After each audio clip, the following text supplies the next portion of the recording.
soldier in the lab coat, lantern, jaw, shadow, microscope, halo, petri dish, tableau, stir plate, cyclone, liquid gold, whirlpool, feeding spore scripture through the culture school. Samantha with the steady hand, razor like a plan, shaves a sliver off the egger like a desert wind can.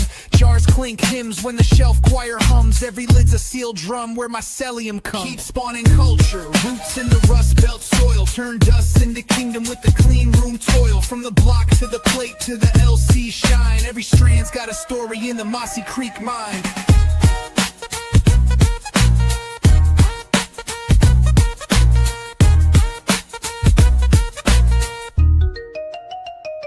Yo, Mad Hat Hatchery, Pink Oysters Tap Dance, Lion's Mane Maneuvers with a heresy. Hey, y'all. Excuse me. Give me 1 second. I'm going to give y'all a really quick... I'm not done with my lunch, so give me 1 second while I finish my lunch. Hey, folks. Welcome to another sponsorship for the Mushroom Cast. We're always talking about dialing in your grow setup, and when it comes to humidity, there's one name we trust, House of Hydro. These foggers are an absolute game changer for mushroom cultivation.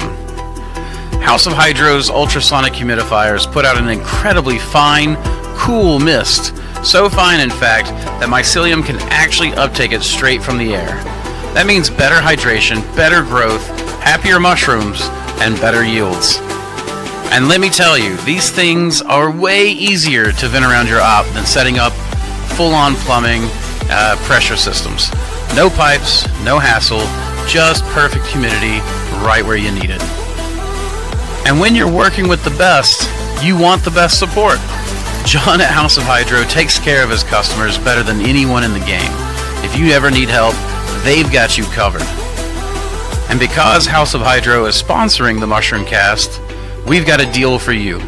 Use code Mossy at checkout, and you'll get a full set worth of free replacement discs with your order. It's up to a $50 value. Get yourself a House of Hydro fogger. Your mushrooms will thank you. Keep spawning culture, y'all.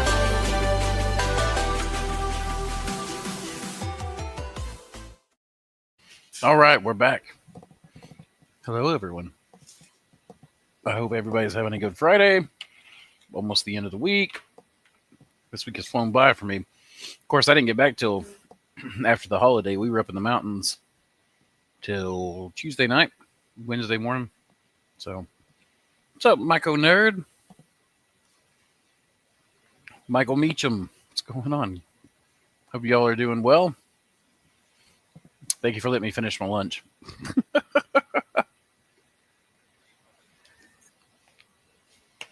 What's up, Pendle Mushroom Co.? I'm okay. I hope everyone else is too.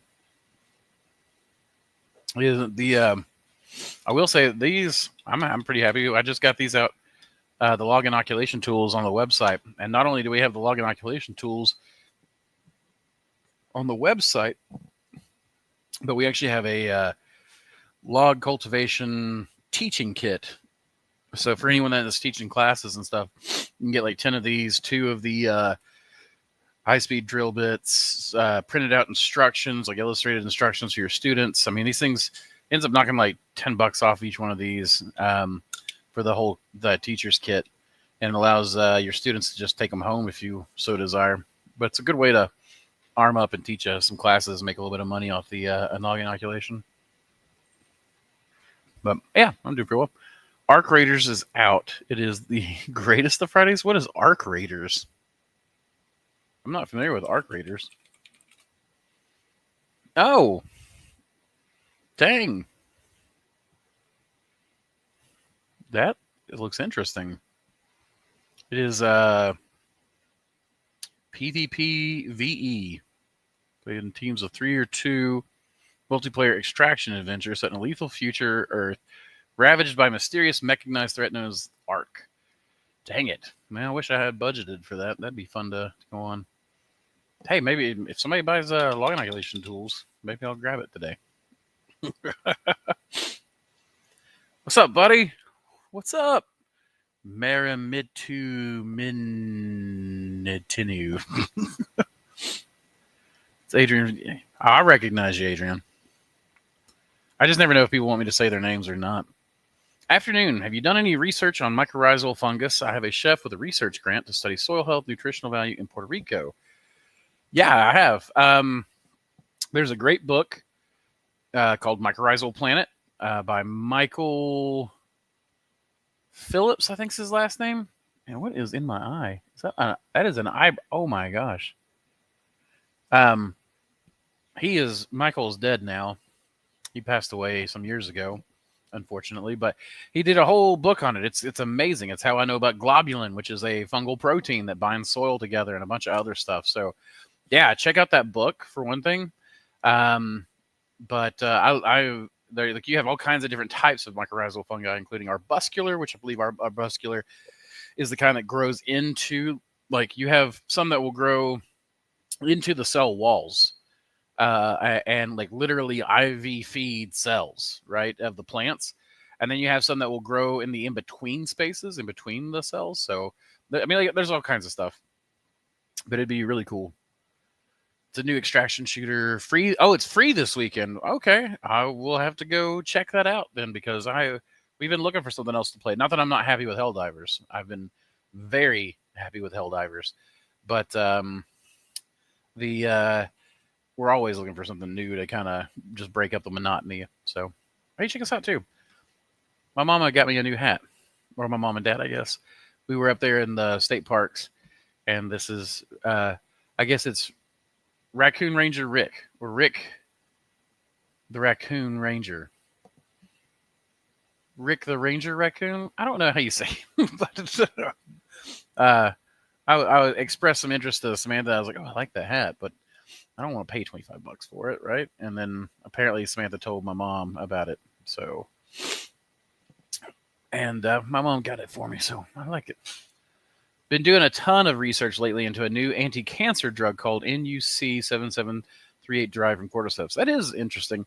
I've been really into the polysaccharide K from turkey tail, and been really excited about a lot of that. I want to get more and more turkey tail strains, but I just got one of the more promising turkey tail strains that we have as far as cultivation. Just got that really going in liquid culture, so I'm probably going to be offering that fairly soon. Turkey Island turkey tail #1, so that one. But I hadn't really looked into NU Nuke 7738. It sounds like something from Fallout, doesn't it? I guess Fallout sounds like scientific stuff, but making sure a cat wasn't jumping on the table. But yeah, I'll have to look that in. Nuke 7738. Let me write that down so I can check into that. NUC 7738. Helps with my pen, all right. There we go. I'll check that out, man. Thank you, Adrian. Thanks. I started my Christmas spawn yesterday. It's red, white, and green parakeet feed. Can't get any other grain on the island right now. Ouch. That sucks. So there's nothing grown there locally, I guess. Last time I checked into islands, like down in the Caribbean and stuff, it was pretty much rice was pretty much the only thing. Oh man, how are the tariffs hurting you guys? Because I imagine where you guys have to export everything, tariffs are probably hurt. You guys go through the same tariffs we do.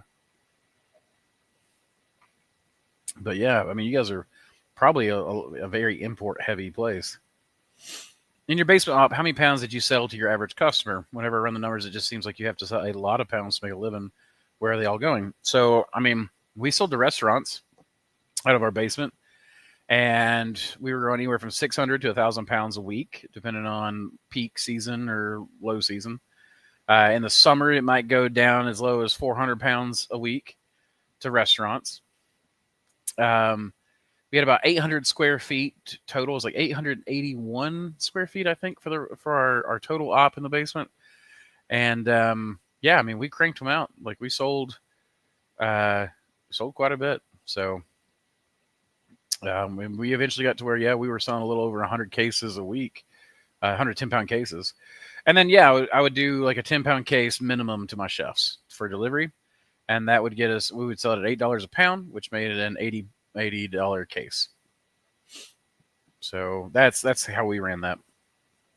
And yeah, you had to work your cycle, get your cycle going, rework it over and over again. I'm getting back into the restaurant game now a little bit, but it's primarily enoki and shiitake and things like that. I do think I'm going to try to get some oysters. There's a couple people in Knoxville that are wanting oysters, that I might help them out a little bit for a short time. Have you ever tried baking blocks in the oven for sterilization? I just tried inoculating 4 blocks today using that method. I'm concerned I steamed too much of my water content out. That's what I've always been worried about with that. Now, you can dry sterilize at a high temperature. And this is something that is done, is that it's a forced air dry heat sterilization. And that there is a way to do that. And then you add sterile water afterwards. There's a bunch of different projects that I know of that are going off this. But there are definitely ways to do it. Now, doing it with just in an environment where you're like an oven, where you are just baking it and you're just losing your liquid, that would be difficult, I imagine, to keep your water exactly where you need to go. Whew. Hey, Rose. Glad to see you on. Seemingly, it interrupts the DNA strands of cancer cells, causing apoptosis. Okay. That sounds very cordyceps-like, doesn't it? That sounds exactly like something you might expect.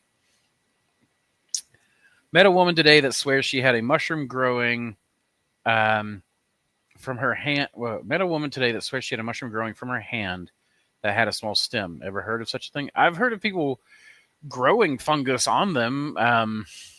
There was even a guy my father met from Monterey. It was a mushroom picker and without gloves. They said they picked a lot without gloves, and he had like mycelium that was growing the cracks of his hands. Yeah, I heard that from my dad. There was a guy that definitely had that. So let's see. You have to answer now. I have to answer now. That's kind of what I thought you meant. You don't have to answer now. Would you be interested in being interviewed for a mushroom-based podcast here in the UK? Yeah, I mean, I could totally be. I'm always interested in interviews. At least I am now. When I was sick, I was not doing very many. But yeah, I would definitely consider it. Andrew, do you have a video of your log inoculation tool working? Thanks for Scotland. I do. Actually, I just took some outside. I don't have it edited together. I was hoping to have it edited before we did the live stream, so I could have the short out. So I'll tell you what I'll do real quick.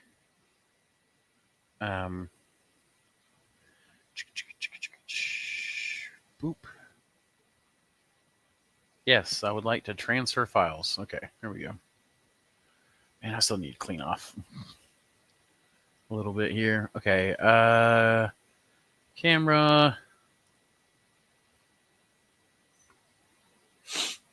Let me get it for you guys, and then I will have... Okay, it's going to have to load for a second. I do have a video of it working. I was just out there inoculating a log. I do have one where you can see... It's on my YouTube Shorts. So if you go to my Shorts page, you can go look, and you can see me jobbering, is what I say. But I'm just sitting there making, according to Samantha, Muppet noises, and then slamming this into the block, and then you can see the pellets coming out, and that it forms, basically. But the idea is... Or sorry, not the idea. I do have a video of actually like drilling holes and then putting it in there. That's what I'm working on right now. As soon as I can get the... It's still loading. So, where... Yeah, it's going to take a second. My phone, I've got so many pictures and videos on my phone. I need to clean that thing up bad.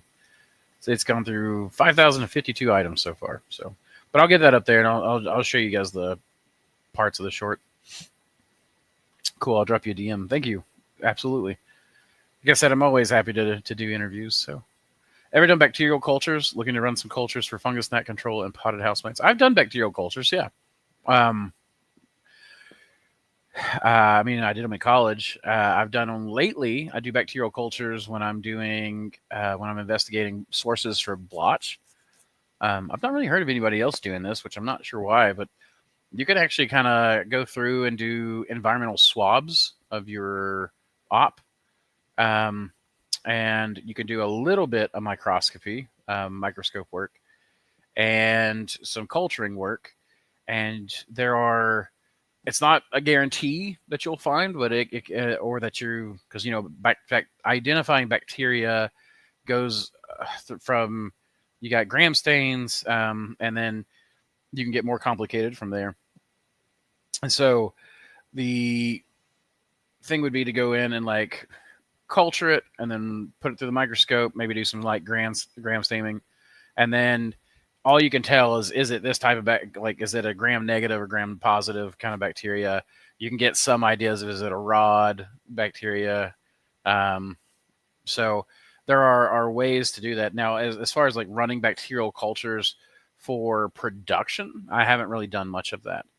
Um, I've done yeast, but that's like not bacterial. That's more that's another fungus, right? And people like a lot of people put yeast in its own category. So, but it's typically considered a budding fungus instead of a like something that grows in mycelium. So, but I mean, it's an interesting thing, and bacteriology is incredibly interesting. There are some things that you can do with liquid culture and plates that make it where you can grow a wide variety of bacteria. For the restaurants, what's a normal volume per week? 1 10-pound case, 2 to 3 cases. It's all over the map. I would have a bunch of 1 case a week restaurants, and then I would have let's see, like I had a Japanese steakhouse that would do 6 cases a week, and then um, I had a resort that would take anywhere from 10 to 20 cases a week. So, and I liked that client. And I liked the 6 cases a week client. I liked all my clients. We had a place that for a while was ordering close to 10 cases a week, and that was a single restaurant, and they did a lot of mushroom stuff. So that was really nice. So that was kind of like normal was all over the map. But the idea that I got to the chefs was just if you want me to commit to growing mushrooms for you, I need you to commit to an order, right? And that's how we ran that for a good long while. And they usually they will when you explain it to them like that. Like I've only got so much grow room space, and if you want a certain amount, you can't be up and down, up and down, up and down every week. It is better for me for you to be consistent so that I can consistently deliver. So I've just watched your biochar live from almost a year ago. Anything new since then? I can't remember exactly what was on that a year ago. There's definitely changes, but what's different? I don't know. Let's see. What was I doing? What would I have filmed a year ago? So I can still make it in my kiln. We do like a little campfire. I run that through the little kiln. I've got a double trash can system that I run in as well. A barrel. I've got a barrel that I cut holes in the bottom with an angle grinder for airflow, and then you can put different vessels in that. But I'm not like a heavy biochar producer. I've done blocks. The best thing to do is to take the blocks out, stomp them down, and then let them sit out in the sun for a long time and really get good and dry. And then you can take the myceliated spent blocks and carbonize them pretty effectively. And to activate them, a lot of time, like to put bacteria and stuff to them, I'll take little bits of soil from healthy places, put a handful of that into a bucket with water, a bubbler, maybe some worm wee, things like that, and let it really mix around and start growing actively. You can even add a little bit of wine cap to it or something like that, like a little wine cap LC. Oftentimes wine cap really takes off super well like that. So let's see if these videos have transferred over. Boop, boop, boop, boop, boop, boop. Huh. That's not showing my video that I just took. Ah, there it is. Okay. I was just wrong. For some reason, it's got some stuff. Okay, so that, that,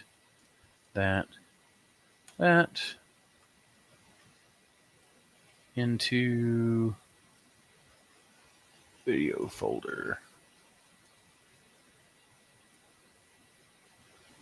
Okay, it's transferring over, and I'll have them where I can show them to you here in just a moment. Excellent. Okay. Now we'll get you a video file. Ah, look, there's an old one. Here, I'll show you this Blue Moon.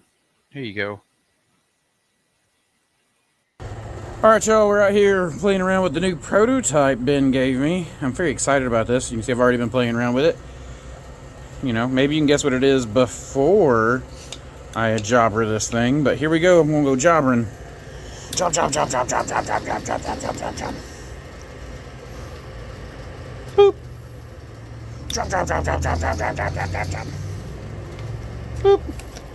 Job, job, job, job, job, job, job, job, job, job, job, job, job, job, job. Boop.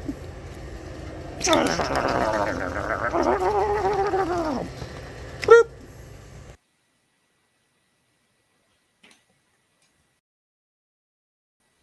I guess I got to add myself back to the stage, don't I?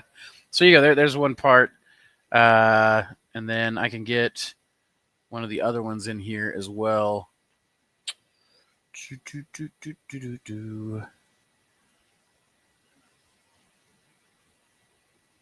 I think it's this one.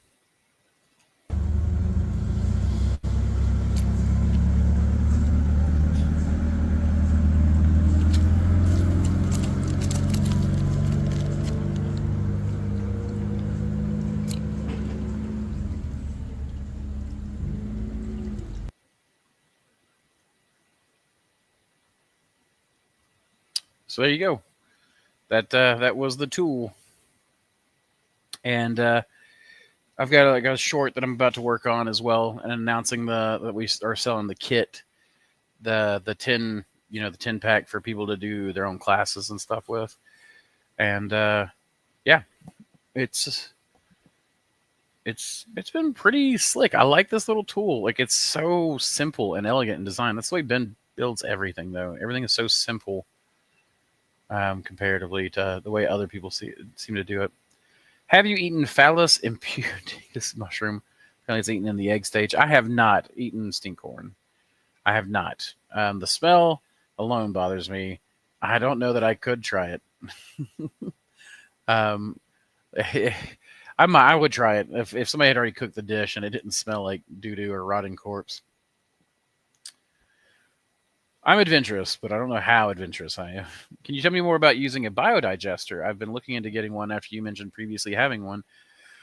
But seeing prices, I can't make it make sense financially. Yeah, so they're expensive. Now, there's one out of Home Biogas out of Israel. I don't know. I know last time I checked, a lot of the models, like the restaurant model and stuff that I really liked, didn't seem like they were available. But blocks biodigest pretty well, and then you got produce and the spent mushrooms, sweepings off your grow room floor, all that kind of stuff. Now, unfortunately, I don't actually have like measurements on how much gas they produce, because before, right when my gas bag got super swollen, we were about ready to start hooking up the stove eyes and stuff to it. Then I was going to start cooking my spawn and like all Americans on the gas cookers. And so I was going to use spent substrate and spent mushroom waste and garden waste to produce the gas that cooks my spawn. Potentially, Ben and I were looking at it about potentially using it to even try to either preheat for pasteurization or pasteurize. But we never got that far because one of my employees dropped a shelf, a rolling rack, off of the dock, and one of the legs just happened to land at an angle that pierced the liquid portion of the bag. So I unfortunately never got that, and I have not bought another one since. I think about the time that was done, shortly after that, it's whenever I had my hypertensive crisis, and I've been on the back foot ever since. So until I get fixed financially myself, because I've got medical stuff and debt now that I've got to work myself out of. So before I get out of that, because I had the hypertensive crisis and the long COVID crisis. So until I get that, I won't be doing it anymore. Oh, considering yeah, so there you go. I don't know how much energy it provides exactly. There is a calculation that you can do. And I will say that there's some good studies out there that show that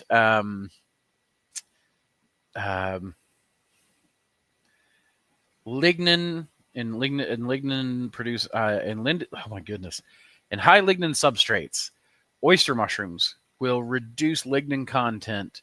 I think it was by 40%. It could have been 40 or 60%. Let's just say 40 because it's lower. But in like a 3 to 4 week cycle. Well, we're going like by the time you're incubating and then growing your mushrooms out 1 or 2 times, you've gone a week or 2 beyond that. And you're pulling some of the energy out of the block by the metabolic processes and the creation of the mushrooms, but you're actually making a lot of that substrate more bioavailable to the organisms in your biodigester. So I think that it actually works out really, really well. Are you still using aeration tech for liquid culture? Very, very, very rarely. I found a lot of genetic drift with it, which is why it surprises me. I see a lot of the bigger companies just using it like crazy. And even people like for small amounts of liquid culture, it doesn't make any sense to me. And for large amounts, I actually now with the stir plates that Ben makes, I can do 5 gallons on one of the Man-O-War stir plates. So I don't really need aeration. Maybe if I was going to do vats, like, you know, if I had a whole bunch of vats set up and then I would set up my whole lot. But I mean, that would be a lot of liquid culture. You would have to have a really good reason. And then aeration is already just a little bit harder to keep clean because filters fail. And when you're pulling air through, it's you're pulling air through, you know, every moment of every day through your liquid culture. And all it takes is one mold spore or bacterial endospore to ruin a liquid culture batch. So it just doesn't make that much sense to me to go crazy on it. Like if I was doing like if I was doing a lot of liquid culture just for liquid culture to bulk, then maybe I would do it and risk it a little bit. But since I sell liquid culture, I'm definitely not going to do it. But also, like I still do liquid culture to bulk, and I just grow it in 5-10 liters at a time in media bottles. You know, media bottle bioreactors. Hey, Lucid, yeah, things are good. Thank you. Thank you very much. I'm always stressed these days. There's always so much going on. But other than that, things are going really, really, really well. Thank you. I am healing, had a vacation. My mom and dad like to get a cabin about once a year and take the whole family. So like my Nana, one of my aunts, cousin, my kids, my mom. I think I said mom and dad already, but yeah. So you know that was a big good time. Cool, like it. Many thanks. You as always. Well, thank you. I'm not sure about that, but I appreciate it. We do have them for sale, and they are for sale, and they can be shipped internationally. So you know, if you want to order them, they're there. You can teach your own classes in the UK, right? Scotland, yeah, Scotland. How often did you do deliveries during the basement times? Once a week, twice a week? Twice a week is what we did. We did Tuesday and Friday. We did Tuesday and Thursday for a little bit, but found that we got our best sales probably on Fridays. So Tuesday to restock restaurants after the weekend, and a lot of restaurants take Mondays off, so it didn't make sense to us to do on Mondays.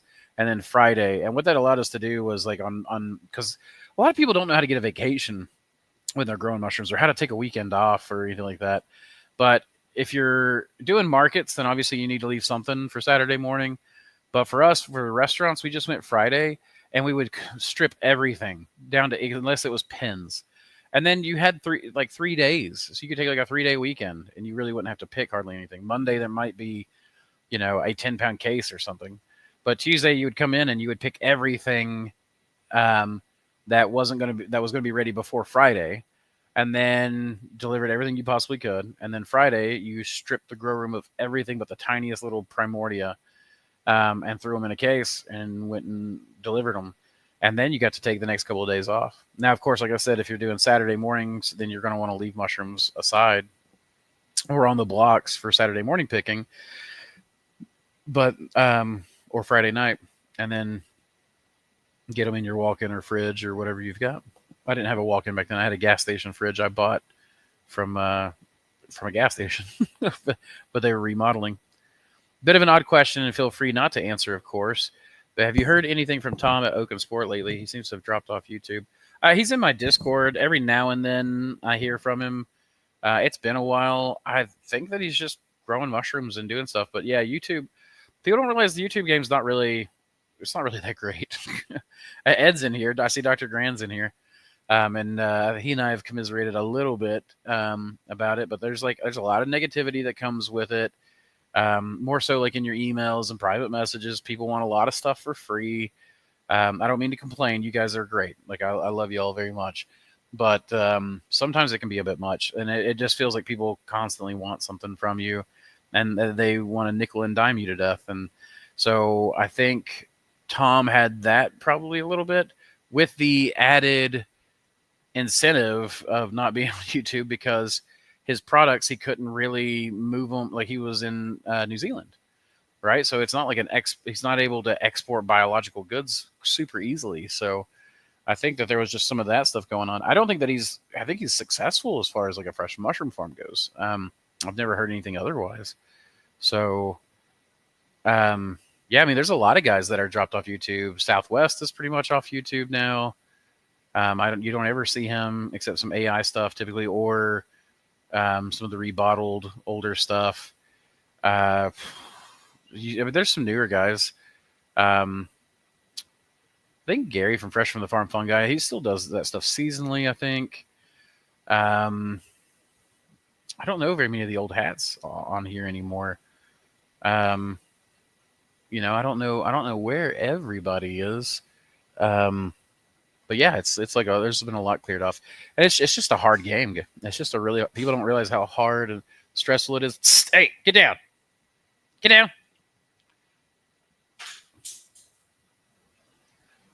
I knew they would be up to something. I could hear it. But yeah, it's not an easy game.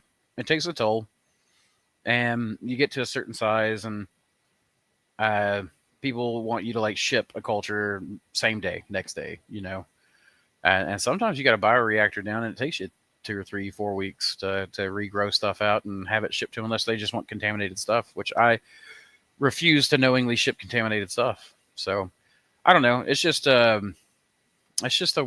weird game. So, but as far as I know, Tom, yeah, he's been at the mushroom stuff still. But just, yeah, YouTube's hard. It adds so much more work to everything you do and doesn't add a ton of benefit. People think I'm rolling in the dough because I'm on YouTube, and my channel's been stuck at 57,300 subscribers forever. I just recently got hit by YouTube, Facebook, Instagram, my socials. I'm completely reliant on those for income.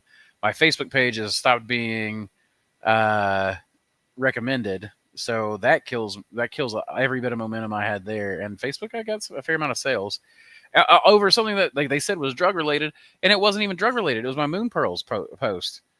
And then they said that they had a human check it and that it was absolutely against the policy. And I'm like, that's impossible, because it's so obviously not a drug related post. So it's just that kind of thing. I think. I don't know for sure. I've not actually directly asked him. I do know, like I said, he's in my Discord. He's also on the other side of the world, so the hours I'm on, he's probably asleep. The stem of Phallus indusiatus is I think I said that right. So it's fairly common in Thailand. They take off the stinky part before eating. Okay. Have you had it? Is it any good? I would actually be very, very interested in that. When looking for potential restaurant clients to cold approach, what do you look for? Certain price of average dishes, certain type of place, theme-wise. Okay, so yeah, it's pretty easy. This is the way I took it. Go to Google, Google fine dining near me, right? And now you want to look for places that are non-chain, fairly nice places to eat, right? Places that are going to have a chef, and that chef is going to have a little bit of freedom. Corporate chefs can sometimes still have freedom, so I wouldn't just rule them out. Most of your mom and pop, like hole in the wall restaurants, are not going to be interested in what you've got because it's going to be too much. Even though they're just not going to buy mushrooms anyways, even from Cisco or something. Because I think at $8 a pound, I was only 30 cents more per pound more expensive than the Cisco oysters. Or no, than even the buttons. Maybe I can't think it. No, I had to have been the oysters. But the truth is that those places probably just aren't going to buy. The fine dining places that are chains, so like Ruth Chris Steakhouse, that kind of stuff, they're probably not going to be interested in you because they want their menu to be the same wherever they go, and that's usually because of franchisee rules, or they have a certain, like, they want a certain expectation met when someone goes to Ruth Chris of this place or Ruth Chris over here. Now, I have restaurants that are Ruby Tuesdays owned, but are not Ruby Tuesdays, right? So you would have the Ruby Tuesday owned restaurants, or Aubrey's owned restaurants, or the Boyd family group, all these guys that are technically like chains. They're owned, but the restaurant itself is not the chain. They're chain owned, but not chain restaurants, if that makes sense. So that's what you're looking for. And so I may, like, if you say near me and it doesn't really pop up anything because your metro is like an hour away or something, which is I've heard people complain about an hour drive distance. That's nothing. Like, that's nothing. You go up there and you're gonna, deliver $800 to $1,000 worth of mushrooms in a day. It's okay. An hour drive up there, an hour drive back. A lot of people drive that anyways. But just to go to work and earn $50. So that's how I would do it. Like, fine dining in Knoxville, Tennessee, fine dining in Johnson City, Tennessee, fine dining Morristown, Tennessee, that kind of thing. Like, wherever your target zone is. That's how I would handle it, is look for that. Then call them up and ask when's a good time to bring by a sample. Just say, hey, I'm looking what's a good time to bring a free sample for you guys. And then what I would always do is bring them a full case sample. So a 10-pound sample is what I would try to bring them, because for one, I want them to try to use those mushrooms and make money off of them. And once they make money off of them, they're like, I'm going to reorder because I made money. And even at the $80 a case, I'm going to make money again. But also, they feel like some guilt about letting 10 pounds rot, right? If you bring them 10 pounds, they're going to use them. If you bring them a single cluster, he's going to have to cook that for himself or the kitchen staff or that kind of thing. And that's not always going to work out super well. So that's kind of how I would handle that. The finding the restaurants and such. Hey, Don. Glad to hear. Yeah, man, it was a great vacation. I got to do a fair amount of biking in, and definitely learned that my lungs are still not healed the way I want. It's going to be a long while before I bring my cardio back up, I think, to where I want it to be. Yo, what's up, Mossy Creek fam? How's the fam? And for me, I got 2 more radiation treatments left and recovery from that. Well, heck yeah, man. I hope you get a speedy recovery. I'm sorry, guys. Give me 1 second. UPS just showed up, and I want to make sure, Samantha. I just want to make sure she knows. Hello. You're on speaker on the stream. Just want to let you know that UPS just drove by, so I don't know if you want to come out here and grab these packages. Yes, sir. All right, love you. All right. So, anyways, man, I hope you get a speedy recovery, and that goes really, really well for you. I know that those radiation treatments can be really hard, but as far as the fam goes, I think we're all doing pretty well. I think Samantha and I are a bit stressed coming back from the vacation, trying to do all the catch up, and then like, you see that she's got to carry orders out there. Thankfully, that's a bunch of boxes of Spawn. So, yeah, and there's some down here that you can't see in the bottom. And there's some stir plate orders up at the top that I don't think are posted just yet, but we're catching up. We're catching up for sure. And then I'm just trying to get things listed on the website. I still got to get chicken of the wood spawn put on the website and that kind of stuff. So other than being frazzled and overwhelmed, we're doing really well. I have a kid with a birthday today too, so that's exciting. Completely understand. Was pretty awesome watching his farm go from shed to a big commercial setup, also from the same side of the globe, Australia, and hoping nothing bad, etc. You okay? I see them. They're falling off the back of your head. And they're gone. Oh, please don't crush. Okay. She just lost her glasses. Yeah, I don't think anything bad happened to him. I think he would have told me. We talked fairly regularly there for a while when he first joined my my Discord, but as he fell off YouTube and stuff, I think that he's kind of fallen off some of the more of the social media. Much love to you and all the great YouTubers. Well, I appreciate that. Much love to you too. Let me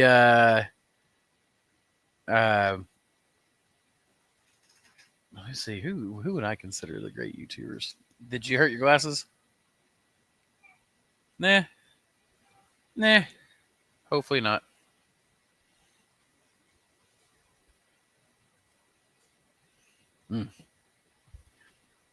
Oh, great YouTubers. I know you're not asking, but who would I consider the best mushroom YouTuber?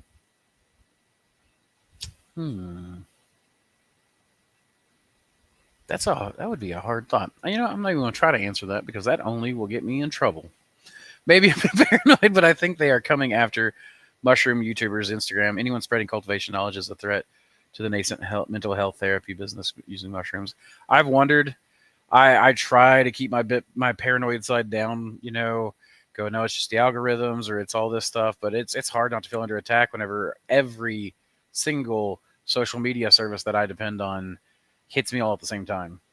Like, they don't all use the same algorithms, do they? Don't they have their own proprietary ones? I don't know, man. We love you, buddy. Hoping to get over to see you guys next week. God bless you and yours. Thank you, Brian. You too. Hey, look at that. Look, your icon's a lion's mane shoved in like a tree crack. It's awesome. And I love you too, Brian. Thank you very much. I hope I do get to see you soon. I believe you said that your 10-pound cases were a variety mix. Yes. Is there a reason for that? Yeah, it was made me flexible, whatever was growing. Why not just have pounds of blue oyster or whatever the rest? So I would do that. So what we would do is sell mixed cases and then tell the chefs that we would take requests and then we would try to fulfill those.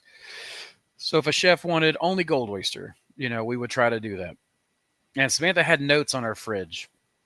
Such and such wants king blue only. Such and such wants gold oyster only. Such and such loves weird stuff, that kind of thing. And so we would pack cases. We didn't even have to call the chefs most of the time. We would just show up with different things. So, and then we would try to tailor it towards our chef's interest and like. And Samantha was great at that. Like, the chefs loved Samantha. So I know it doesn't offset the negativity that YouTube brings, but you all are the reason I'm developing growing mushrooms into a passion. You are having a positive impact on the culture. I appreciate that, Michael. I really do. And I'm glad that I do. It's hard though whenever I can't feed that to my kids. I'm not saying that I don't appreciate that. Please don't think that. I'm not trying to be an ass. I'm just saying it's hard sometimes whenever you've got all that, and it does get you down, and it does help me. I'm starting to be honest about it, about this kind of stuff, and so people are starting to tell me that, like you're doing, and I really do appreciate that because it is a little bit hard when you're like, man, I'm barely making money and I'm paying it all to medical bills, and I could just go to get a job and do that. And then I'm trying to put out good content for people, and then I get all this negativity back, right? So I appreciate you alleviating one of those, and I know that you've ordered from me before, so you've alleviated both of those plenty. I'm just saying that's kind of like where a lot of the YouTubers get, is because we think the supply side, it's like, oh man, a syringe of liquid culture is like pure profit. So you think you're going to get in there and be like, oh, it's amazing. But it's not really like that. It's the sales are very up and down. You might go a week where it feels like you're being drip fed, and then a week where you're being like a torrential rain on you. The spawn industry has been very difficult. Some of these guys, I know North Forest had some problems in the past and stuff, but it seemed like they could get their stuff figured out. Like, spawn can be a little bit difficult. I'm starting to get it figured out, but it's been a very hard journey to learn how to do that logistically. And so to do that and then have to push it on social media, and where we're a small company, we're mom and pop shop, it's very difficult because we have to wear all the hats. So it feels like you're getting pulled in 15 directions. That's what I meant by that. So hope I didn't offend.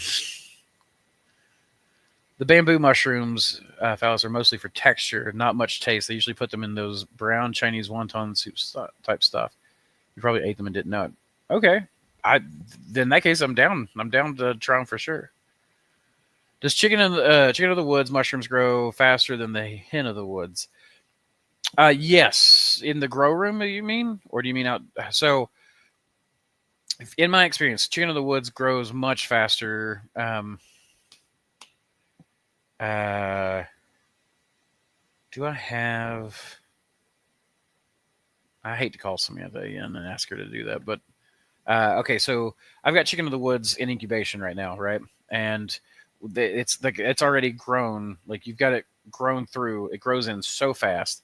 It doesn't have to age very long. Most of it's about finding the place where it'll fruit. It is a slow fruiting mushroom, so it's still a polypore, and it's still going to be slow.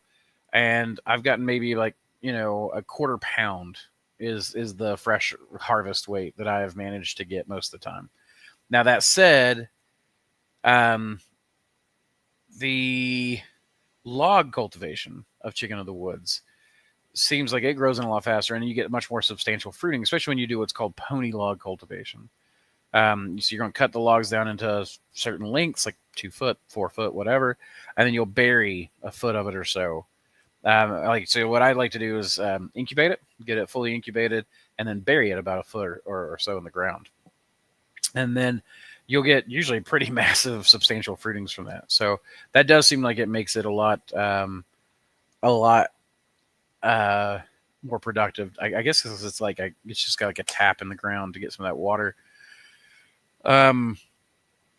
But it's definitely chicken of the woods has always been faster for me than hen of the woods. Now there are strains of the hen of the woods that are faster than others. I've still got to get all my hen of the woods strains up in spawn and whatnot. But yeah, we absolutely chicken of the woods seems to be faster in the grow room and outside. Have you ever sent LC to Australia? I'm assuming we'd have some issues importing. So we've got sent to Australia. Actually, you guys are way less problematic than like Germany. Germany has been the most problematic country to date, other than New Zealand. New Zealand has been problematic, but no, with Australia, there are certain things that we cannot. We'd have to. You're going to have to make sure, because we make sure that all the people importing, you guys are ultimately the ones liable. So check any species.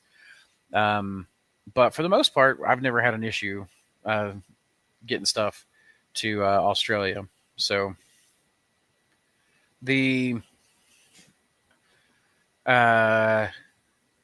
tools, things like that. Actually, with Thor, it's actually one of the reasons why Ben moved away from the wooden Thors, because we can't ship wood to you guys. So that's one of the things.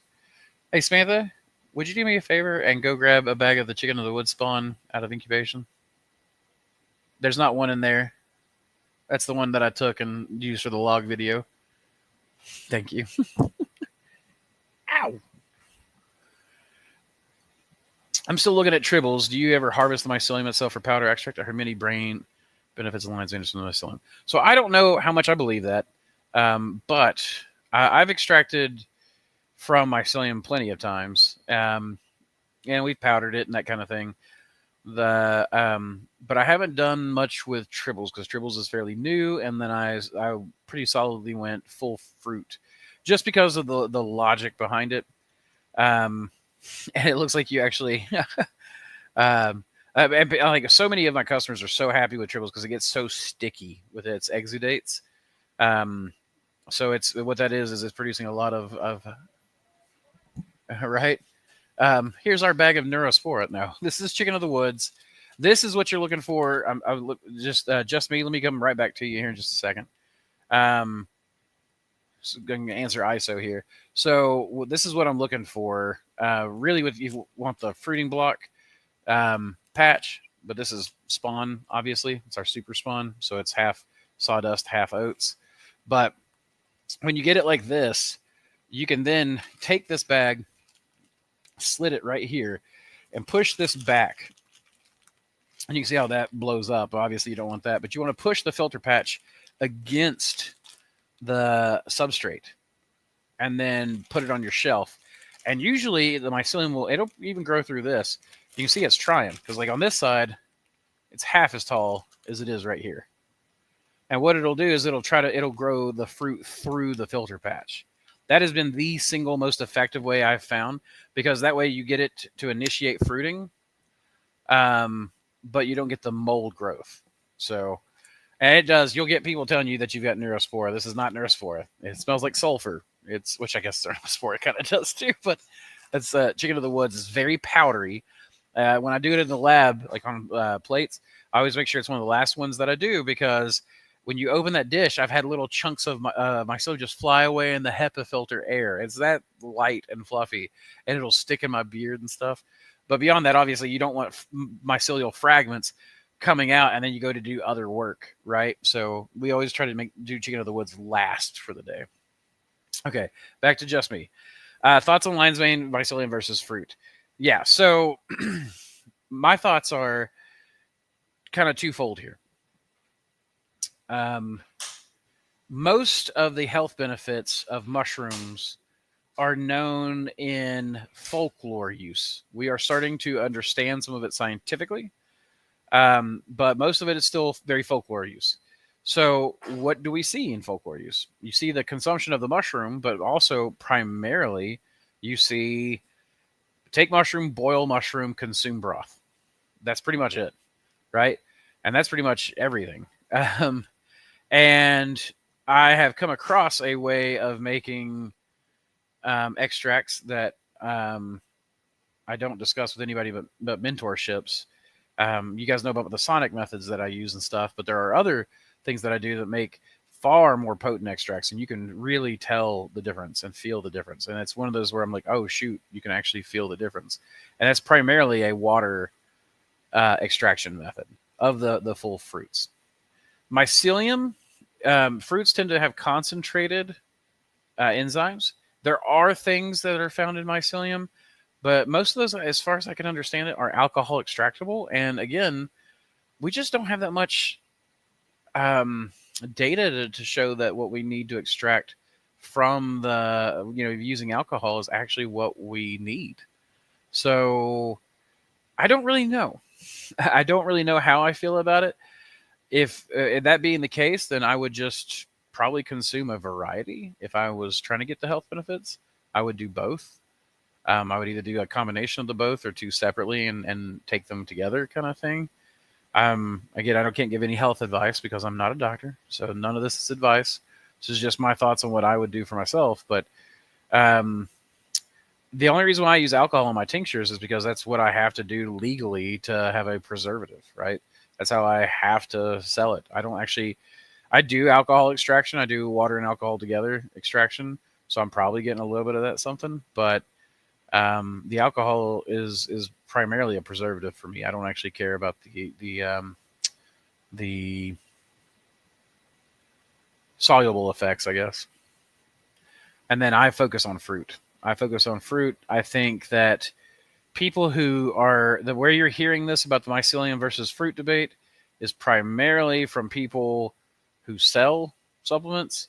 It's another reason why I don't really like the supplement industry, even though I do believe in mushroom supplements.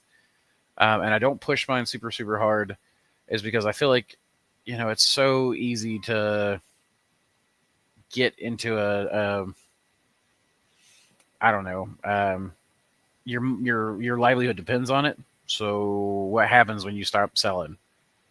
Are you going to start saying things that are kind of against what you think, that kind of thing. So what's you,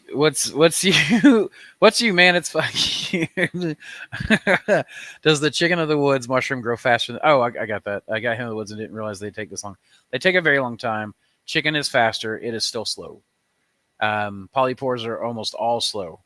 Even turkey tail. Turkey tail is one of the fastest colonizers you'll come across, but it is a very slow fruiting mushroom typically. If you're looking for just a polypore, you've got reishi.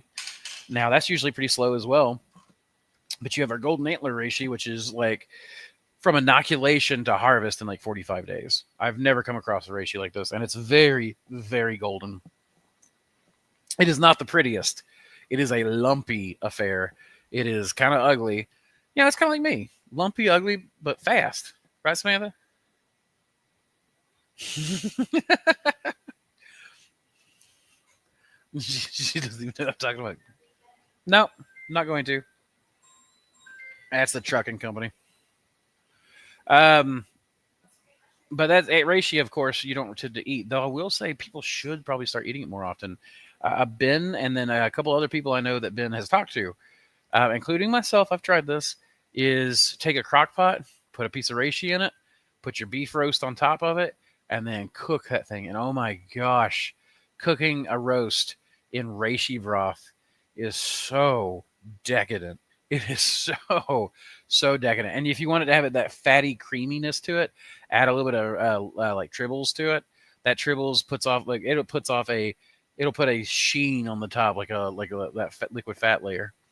So, what's up, Ogre? I consider getting into the mushroom game. I am from a very small rural area. My plan is to start small and find out if my small community will support a mushroom business. Jason, I don't think that's a bad idea at all. I would definitely start small, and I would definitely not put a ton of money into it at first. I will say that from my experience, if you've got a metro that's within an hour or so, then being in a rural area is not that bad. If you're starting to get further out of that and it starts getting hard to drive, then that's a little bit more difficult. But what you can do is there's a few different ways to make a living growing mushrooms. Now you've got the supply side of thing. After listening to me, you might reconsider that a little bit, just because it's so difficult and you have to really know the industry, and even then, people have to know you a lot of times. And then in order to sell stuff, a lot of times you'll get caught in this loop of selling stuff too cheap, which then makes you desperate, which makes you sell things for cheap, which makes you desperate, that kind of thing. Now, if you've got like fresh mushrooms, there's and you get your metros close by, and you're willing to drive an hour and a half, one direction, great, no problem. Let's see. Do what? Yeah, competition. Everybody will bottom out the market kind of thing. But that's so far. No, we've not seen a lot of people bottom it out. Most people seem to take my advice and choose to go with a higher value mushroom. Now, one of the things I would really consider rural wise, if you're in a good place, is renting state park areas and then teaching classes and have people travel to you, and once a month or something like that, teach a class like at a state park, at a pavilion. Rent the pavilion, have people come by, that kind of thing. So that's a really good way to go. That teaching these log cultivation. See, we've got the log cultivation class stuff.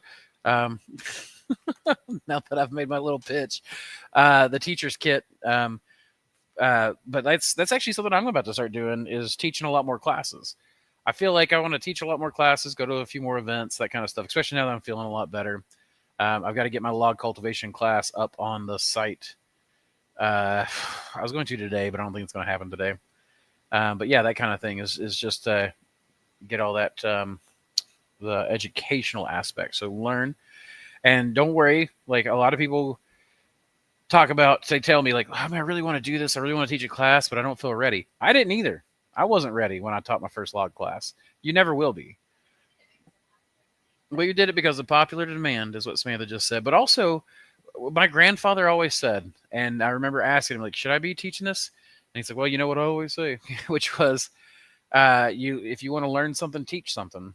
That's the thing. Like, you want to learn something, teach it. So that's what he did. He wanted to learn math, and he wanted to get really good at it. So he started tutoring in math. And at first, he wasn't the greatest, but then he got really good at it. So that's probably a good way to go as well. And in rural areas, like, you can oftentimes, people will flock from cities to rural areas. You know, especially if you've got, find some Airbnbs to partner with, get people places to stay. Some people might be willing to camp out at the state park. You know, that kind of stuff. There's that way. If you want to do just raw production, fresh mushrooms, and you're willing to drive a little bit, or to your metro, then I would have at it. Fantastic. I'll be hitting you up next year for sure. New Zealand has some very, yeah, they do. Yeah. We forgot. buy a phytosanitary certificate one time, and that um, they were like, if you ever forget again, you will be banned. Like that was, or you get one and warning only from them. And it's so weird to me that they won't allow Hericium because I think lions, I guess maybe they're trying to protect the other Hericium genetics. Which is also something like people keep talking about this golden oyster thing. I'm so disappointed to see so many companies stopping selling the golden oyster mushrooms. It's really not what make it. It's like it's fear porn. Like it's so much fear porn. Um, if you're worried about the golden oyster taking over and bottling up the genetics somewhat, which I could argue there's some definite evidence like that they've collected a little bit of data and then made huge conclusions without looking at some of the other contextual information. But on the other side of that, we're growing white oysters. If everybody's growing the North Spore white, and you're pumping white oyster spores, and mushroom farms are the reason why gold oysters are escaping, so to speak. If that's the case, then why aren't we worried about flattening the genetic diversity of the white oyster by pumping out millions of spores and getting it to breed with other white oysters that are local? How about the blue oyster or the brown, or the lion's mane? If we're all growing the same commercial lion's mane, how do we not know that it's not breeding? And we're putting them out every week, right? So you're just constantly flooding. Like, if that's the problem, if the mushroom farms are the problem, and maybe they are, if we don't, it's I think there could be something said to be like we are definitely inoculation sites, right? We're definitely spreaders, super spreaders even. But that being the case, we shouldn't be worried about everything else and only growing natives, and that's just not going to happen. Like that's just not going to happen. And there's so much benefit to golden oysters that I really hate to see it. Now that said, New Zealand has a special case. If you're a mushroom farm and you're next to an old growth forest, maybe I wouldn't grow the golden oyster, right? Maybe I would go out and find something local and grow that. Because I wouldn't want to destroy old growth forest. But seemingly Big Pharma has told Google to shut down mushrooms in the search. Google Trends show it won't recommend mushrooms to anyone 15 to 17 years old. Interesting. Well, 12 to 17. I'd have to look. I don't actually know the age group on that, but that is interesting. I hadn't heard that. Interesting. Thanks. I had suspected the mycelium argument was more of a business move, make a waste marketable. Yeah, it's also just easier. Like there are things like chaga. People will grow chaga mycelium. They can't grow it, the fruit, right, without the tree. And it takes a long time. So it's a way to be able to grow chaga. Now, and in that case, I would rather you grow chaga mycelium and do the chaga mycelium extracts that way, because at least people are able to get some benefit from it, even if it's a little bit more dilute. And save the fruiting bodies for people that actually need them, rather than just taking, because like chaga is way over harvested. Is it better to fruit the mushrooms and then take the tissue to agar, or could you take mycelium from a fruiting block straight to agar? You could do either. Either's fine. In my opinion, it's better to fruit it. And then what I do is oftentimes I'll grow a batch out and then I'll clone the mushroom. Like if I'm breeding mushrooms or bringing a wild mushroom in, I will grow it on our substrate and then fruit it, and then I'll clone that back to agar. And then I have a pre-substrate line and a post-substrate line. And I prefer to do that. But I don't usually do the mycelium unless I have to. Some things have a hard time fruiting. Have you tried pheasant's back mushrooms? It's a polypore with a very unique flavor. And it seems I have so many pheasant's back strains. And it does grow reasonably fast. Some strains are poor, pitiful specimens that just do not want to grow. I've got some that grow really well across dishes, and then you put them to substrate and they won't do bupkis. So... But I love pheasant's back. And one of my thoughts really is to grow pheasant's back for a broth mushroom, right? And the broth, I think, is so tasty. And then you get to cook a bunch of stuff in it, grind it up into powder. The problem is that it's got a horrible texture a lot of times. Some of them do have good texture, but that's pretty rare. Psst, get down. Get down. Get Why are you just ignoring me? Hold on a second.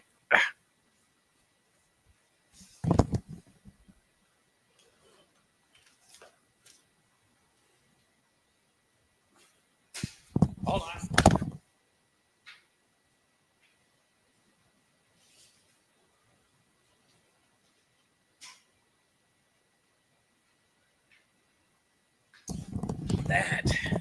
That is what the cats were after.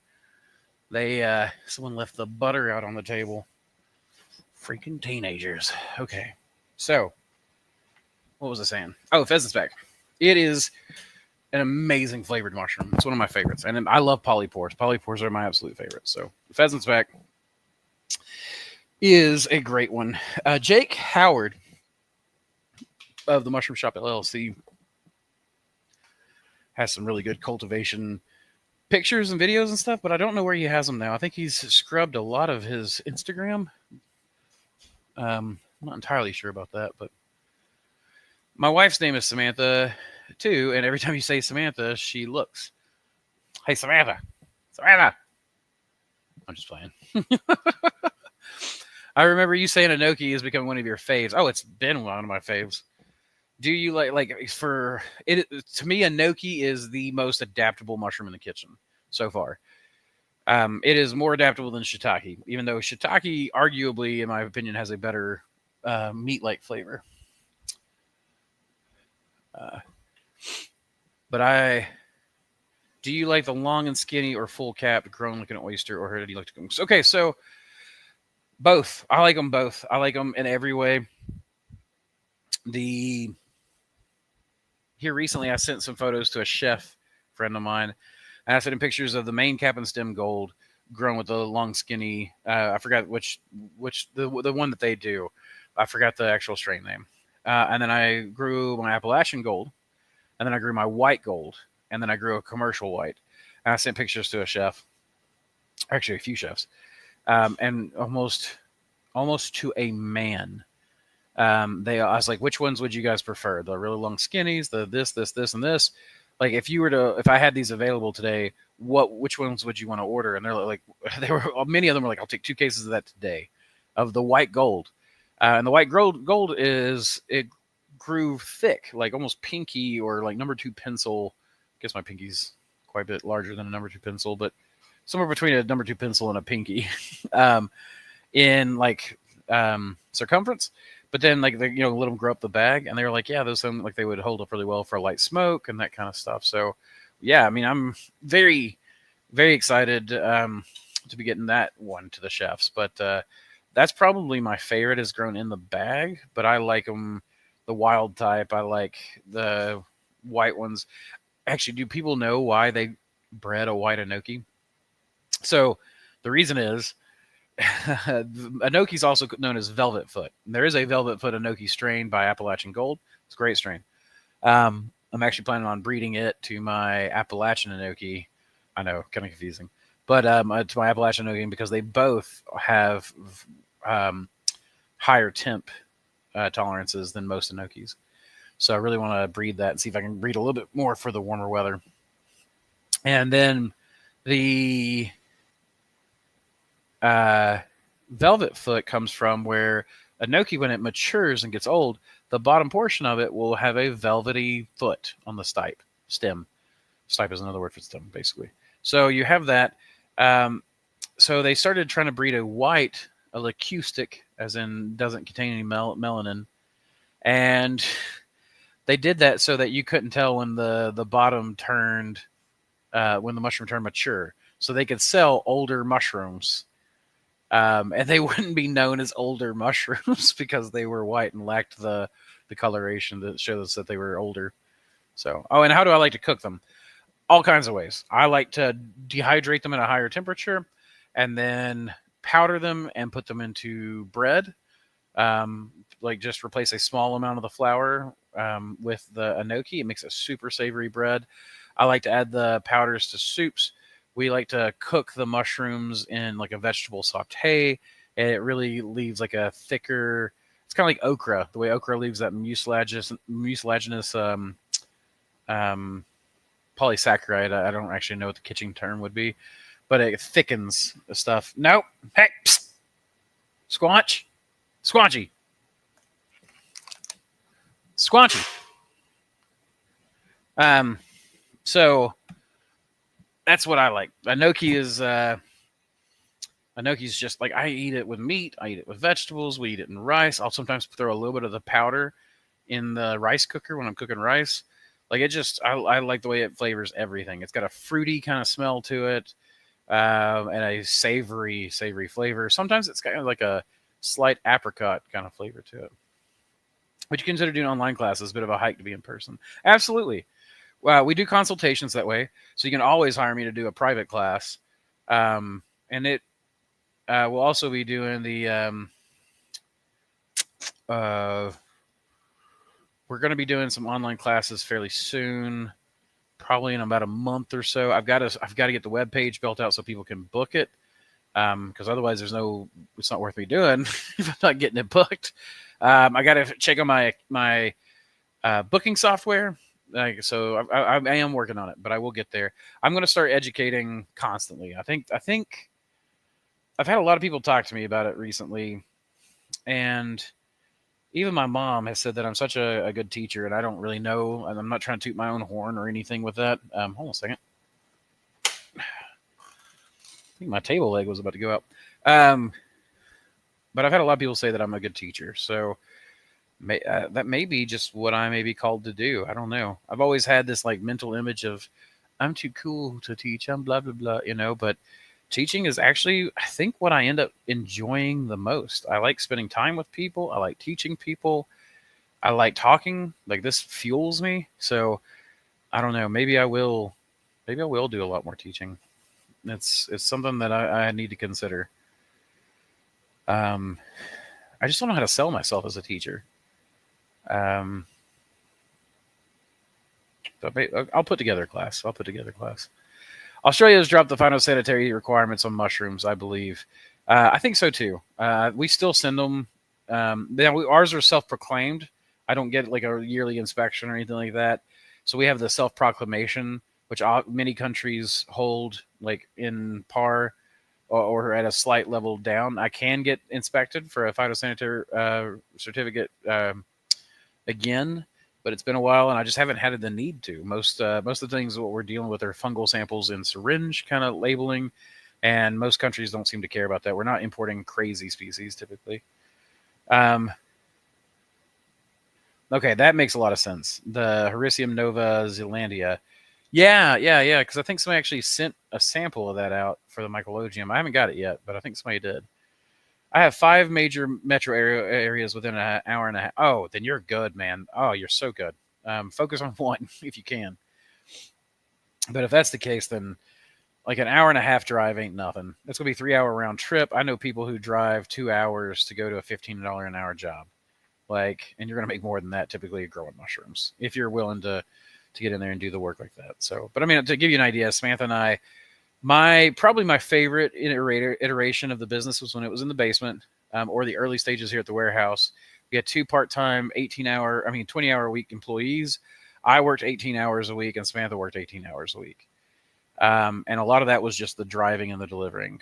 And we did a lot of observation, but that may have been my absolute favorite iteration of the mushroom business.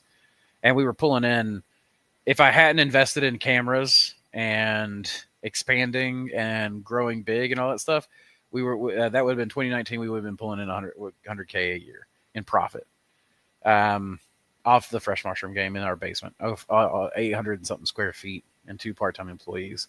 So that's the way to do it. And I can, that's the thing, is I try to teach people how to do that stuff. You can do it. Like, there's so many things that people purchase that they don't need to purchase. So many things that they do in their ops that they don't need to do that waste so much time. Absolutely. Consider a mentorship, man. If you're really going to scale up like that, consider coming in and doing a mentorship. I can really teach you a lot of stuff. So, thanks for the live. Any advice on growing golden enoki? Absolutely. Leave it in the bag. Put it in the cold. That's. Give me one sec. That's what I would like. That's what I do typically, is just grow it in the bag. It's the easiest way. It's not the fastest way. It'll oftentimes be faster to grow it in the grow room, like cut it open like oysters. But it's about incubation is about 6 weeks long, and yeah, you can have cream soda. Um, what was I saying? Oh, um, you can cut it open like oysters. About 6 weeks long incubation. It'll start producing these little goo pockets. That whew, chestnut does the same thing. Namiko does the same thing. Any of the phiolotas really do. So black poplars produce the gooey pockets. But basically, that's how you know is the bag starts to look kind of gross. When it starts looking kind of gross, that's when it'll start putting off an amazing smell, typically for enoki, and that's whenever it is about ready to fruit. What it is those little gooey pockets are layers of a biofilm, basically, that it produces, and the primordia form oftentimes under those, and then, and not always, but a lot of times, and then as they grow, especially on the Namiko, you can see it. It'll be so gooey that as it grows, the pins stretch it out until it tears it, and then it leaves it. Golden oysters don't do the slime, but they do a what I would call a mechanical biofilm. I guess it's just literally a layer of mycelium. Hey, Aislinn, I can hear that in my mic. Um, so, but enoki's one of the easiest mushrooms to grow, in my opinion. It requires a little bit more patience, but it's very very easy. Now, most of the time when people have a problem for getting it to fruit is a temperature problem. You need to get your temperatures down. It likes cold. Even like the Appalachian enoki, which is the warmest temperature tolerant strain of enoki I have found to date, that we well, not just that we sell, but of any of them, will really only tolerates up to about 75 degrees Fahrenheit. So fairly mild by our standards, but by mushroom standards, that's pretty warm. Mushrooms like things cool. Um, fungus hasn't crossed the fungus has a hard time crossing the thermal barrier, or what they call it, which is like we have fevers. It's also why we don't tend to get bad fungal infections unless there's something wrong with us. Is because we have fevers. Fevers spike the temperature. Mushrooms don't, or fungus doesn't tend to like that. I wonder if you could take that thick enoki stem and make like dry. Ooh, that would be interesting. So if you could like or like smoke it maybe, and then dehydrate it, I bet you could make a snappy snack kind of thing. That sounds okay. I'm going to try that. Thank you, Minzirko. What kind of mycogenetic work are you the most excited about right now? Oh man, that's a tough question. I'll tell you one thing, and then it's going to be something different next week, and then it's going to be something different next week, and then it's going to be something different. But I get really excited about those kind of the unusual stuff, I guess, the strange things. But probably the simplest answer right now is I'm very interested in this combination of pheno hunting, right? Like pheno hunting is it's a very kind of a simplified genetic work, right? Like we're not talking about genetic engineering or anything like that. I don't even really care so much about the DNA extraction and identification. I know that it's important, so I just try to support that as much as possible. But really, the pheno hunting is the most exciting thing to me. Getting wild strains in, especially because we see some crazy stuff with wild strains. And don't get me wrong. Don't get me wrong by any means. It's like 90% of what you find is going to be the ho-hum average looking of its type. But then occasionally you'll get that something special, right? All the reishi strains I've collected and had donated to the mycologium. Golden antler reishi that was brought to us by Brian Denise, Mr. Denise, is the one that goes. It's the only strain that I found that goes from inoculation to harvest in 45 days with a big yield. I haven't got that strain tested, so I don't know what its medicinal benefits are. But if you guys have listened to me before, I don't put a lot of stock into the testing right now, anyways, except for specific things like arinacine A. But like ganoderic acids, there's like 400 and something of them. We test for like 4 of them at best, or not, maybe not at best, but on average. So who knows? And I don't know that we've gone through and done big studies on 400 different ganaderic acids yet on their health benefits. So, I guess that's the kind of stuff I'm interested in. There's people that are breeding mushrooms for a little bit more yield and a little bit more speed, a little bit more disease resistance. But I just want to see, I want to see someone have a table of like oyster mushrooms, just regular old tree oysters, Pleurotus austriatus, and it to look like they've got 50 different, wildly different things. That excites me. That really excites me, is to see these expressions. It's kind of like seeing the white deer. When if any of you guys are deer hunters, you got there and you see that piebald deer or that white deer, and it's not going to live long. Typically, it's really rare for the leucistic, the albino deer, or even the piebald to survive for very long. It's just not. There's a reason why they're not common. But I would love to take those and breed them and breed a fully white deer. I'm sure there are people who have, albino deer farm kind of thing. But that's the kind of thing I used to do as a kid. Is I used to raise spiders and isopods and cacti and flowers and all kinds of stuff. And sometimes I would do it in secret, and sometimes my mom would give me a garden plot, those kinds of things. And I liked that. That's the kind of thing I got excited about.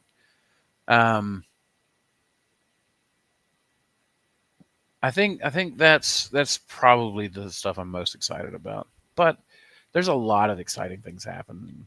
Like, for instance, Jake Howard brings in some of the weirdest stuff. What did he bring in the other day? It was a beautiful peachy pink mushroom with guttation. That's like a secretion of some sort of enzyme. But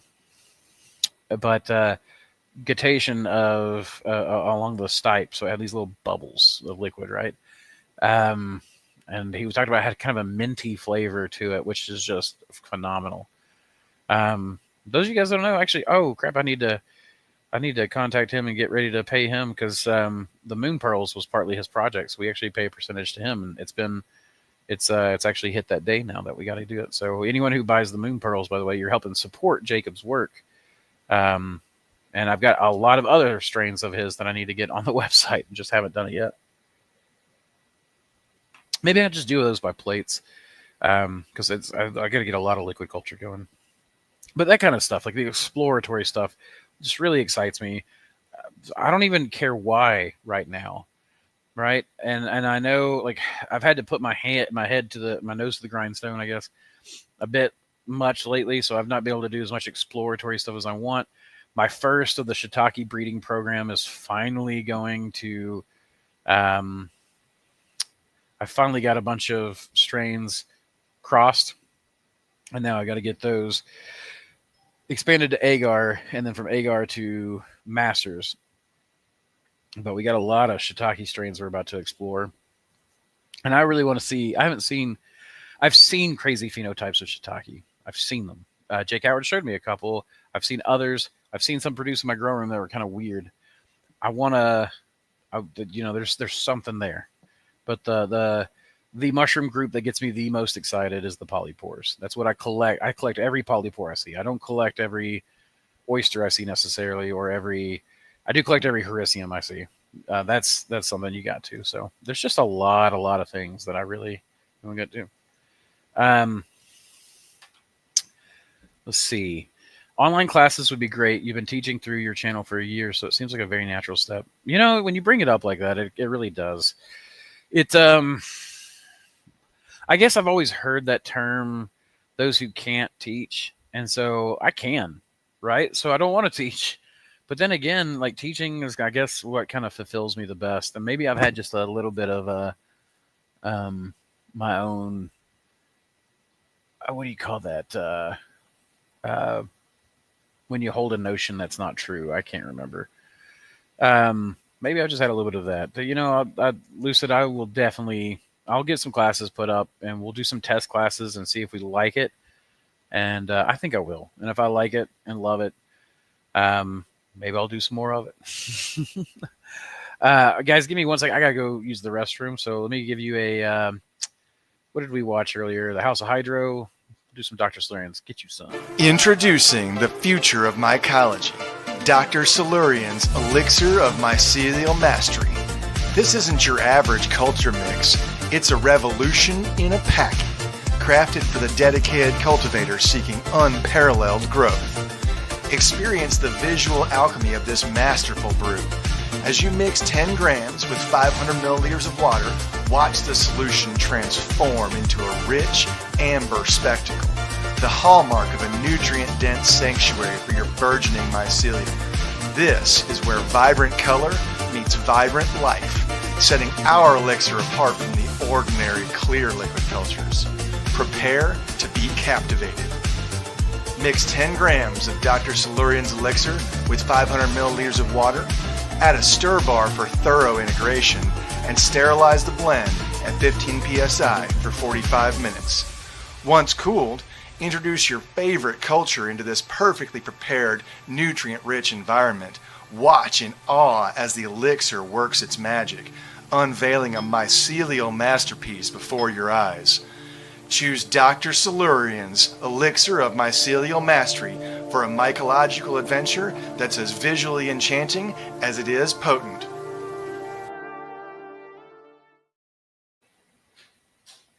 Welcome back to my presence.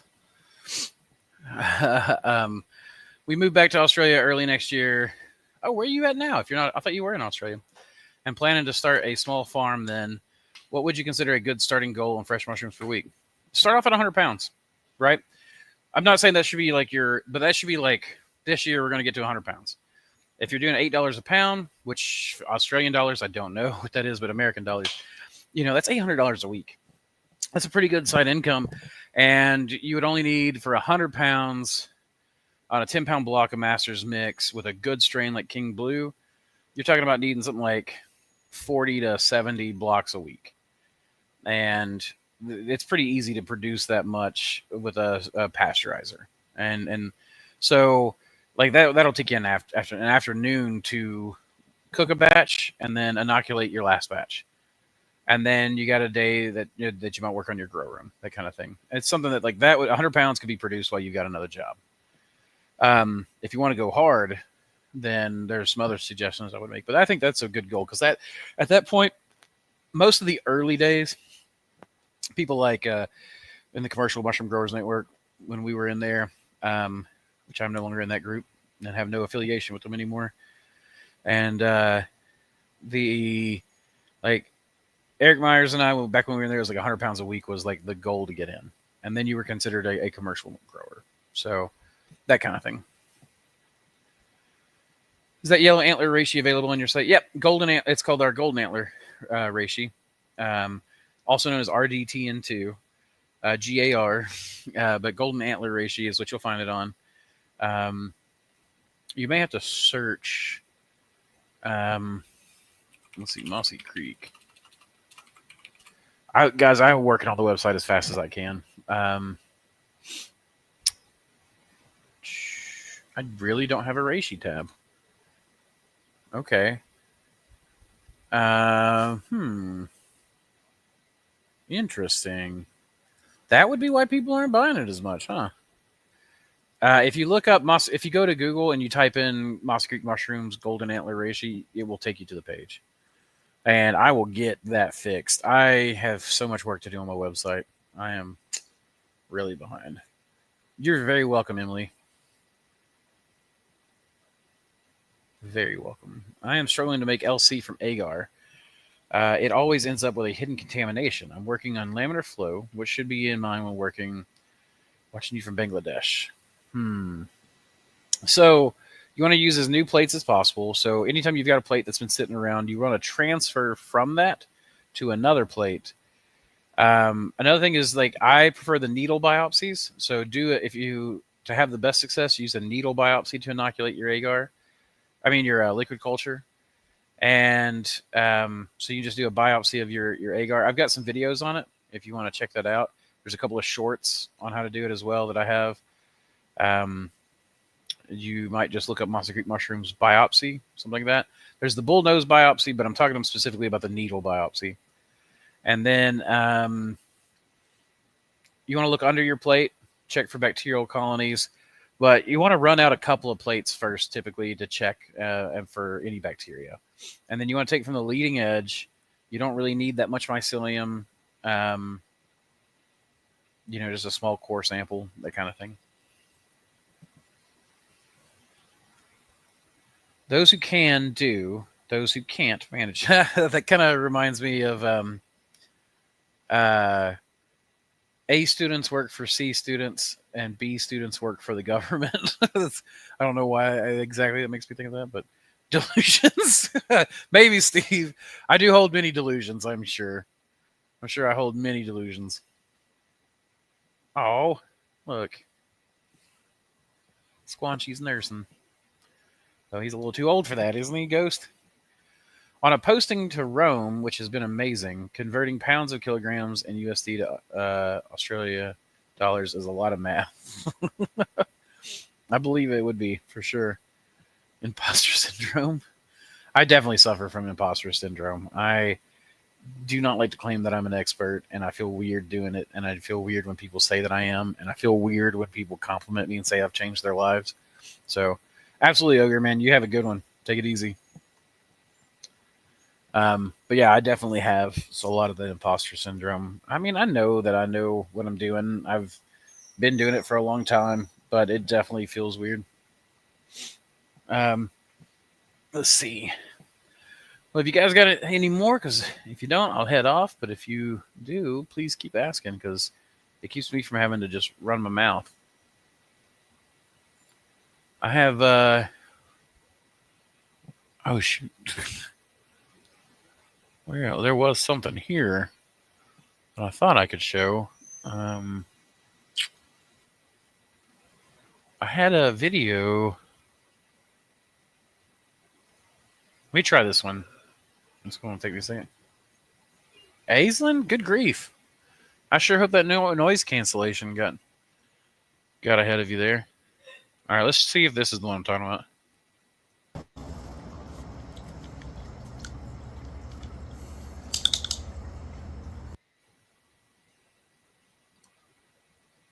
That was not the one I was talking about.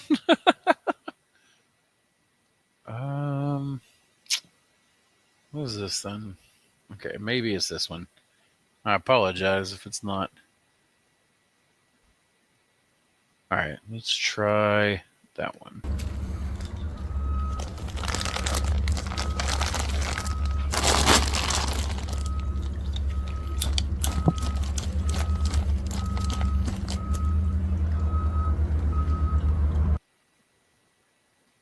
Also not it. All right. Well, tell you what, maybe.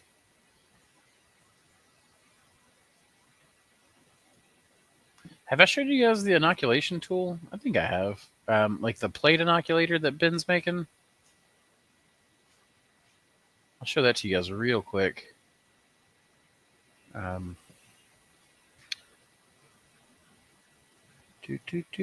right, so I'm playing around with this new prototype tool. I'm not gloved up or anything because this is not doing any sterile work. So you guys can see I've already been playing around with it. But this is the toy tool, I guess we'll call it. Can I do this through the camera? I'm not as good single-handedly doing it. Oh, sorry. You take it, tap it, bam. But what's cool, again, can I do this without actually, I'm having to look at the camera or through the phone than I am the actually be able to do it with my eyes. Okay, let's look at that. Come on. We got 3 of them in there. So now we can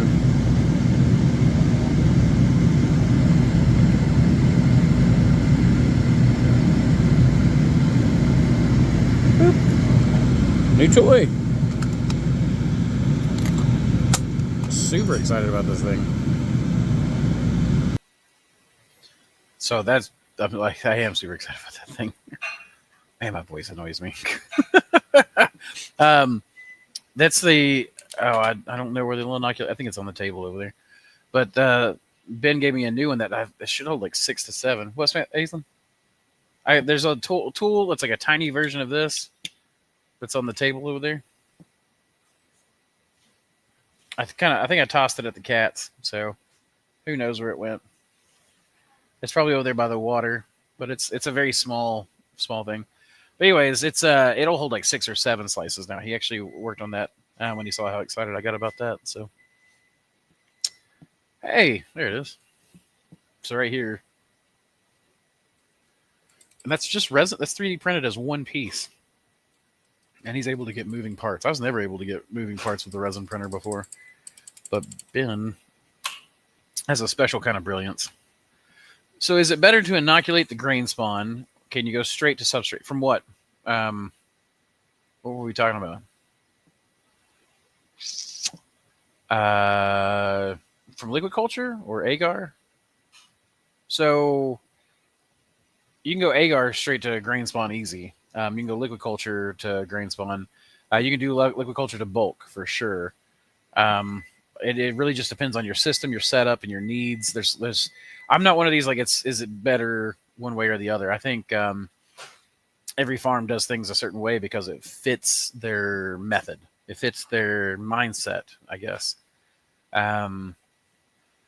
But I like liquid culture to bulk because it eliminates grain spawn. But if your liquid culture is contaminated, you have to have good LC quality control. And not a lot of people do. Like we test, Samantha just caught a culture in there that was super bacterial. And you still don't catch everything, right? Like even though you've got all these things, like we do a sniff test, we do a microscope test, we do agar test, we do a grain spawn test. That's before we ship liquid cultures to people. So we test and verify every batch in 4 different ways, and things still mess up sometimes, right? So liquid culture can be a bit finicky, but a lot of things can. So now certain things take better too. Now to the substrate, shiitake, enoki, hericium, all of those take super well and easily and readily to bulk substrates. The oysters seem like they're a little more finicky about it sometimes, but if you do enough liquid culture and you have a good moisture content in your block, a lot of times they'll survive just fine. They also seem to really like the super spawn. Like almost everything takes from liquid culture to super spawn because of the high amounts of oats in it. There's all these little hangouts of high nutrient points for the liquid culture to land on, grow, and then use that like a private nutrient reserve to grow through the rest of the sawdust. Love the Yeti's breath. Me too. That is one of my all-time favorites. That is from Elmsey and Mother of Pearl crossed together. Mother of Pearl is Lambert's 123 crossed with a Norse 4 Snow. So that is a second generation lineage for me. And yeah, I just absolutely love that trumpeted strain is what we call it. Fantastic strain for cold water pasteurization. Really? Okay, I've not ever tried that. I've never tried that. This is definitely one I need for next year. Yeah, it's a gorgeous strain. It's gorgeous. It works really well. It's super tough and aggressive, and it's a good quality texture. It's not always the prettiest. Sometimes it grows weird white trumpets, but it don't like that's why we called it Yeti's breath, because it cartoon like swirly breath kind of thing. But it is a producer. Okay, good. So I did go the right direction for you. If anyone wants to make an agar punch in inoculation tool, get a metal drinking straw and put a metal garden spike inside it. Can flame sterilize, no dis to Ben's tool, which is cool too, though. Yeah, man, it's whatever. Like Ben doesn't have any problem with that. There's the myco punch. There's the straw stuff that people do. There's all kinds of stuff. Some people are just going to want certain things. These will be like this one right here is not autoclavable because it's not made out of autoclavable resin. It's just a test print. But Ben's getting the dental autoclavable resin to print these, and so you'll be able to use these as disposables, basically. Throw them in a bag, re-sterilize them, reuse them. But also, like, I taught the bullnose biopsy. Ben knows of the bullnose biopsies out there, which is just a syringe biopsy tool. So, but the big thing about this is that you can stack them. Now, I don't know, the straw, it sounds like you probably, an agar punch, you could probably stack that, but I don't know. I think that people are going to want. There's just going to be a certain subset of people that are going to want it.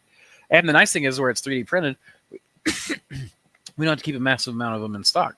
We can print them as ordered, so it doesn't hurt for us to have them to sell. But I think there's going to be a good subset for that. I'm going to have a bunch of them myself. I actually sometimes don't even want to flame sterilize stuff. Thank you. I've gone through most of your videos and others, read a couple of books and blogs. I'm kind of trapped on making bad LC. It's not popular in Bangladesh. Don't know where to focus.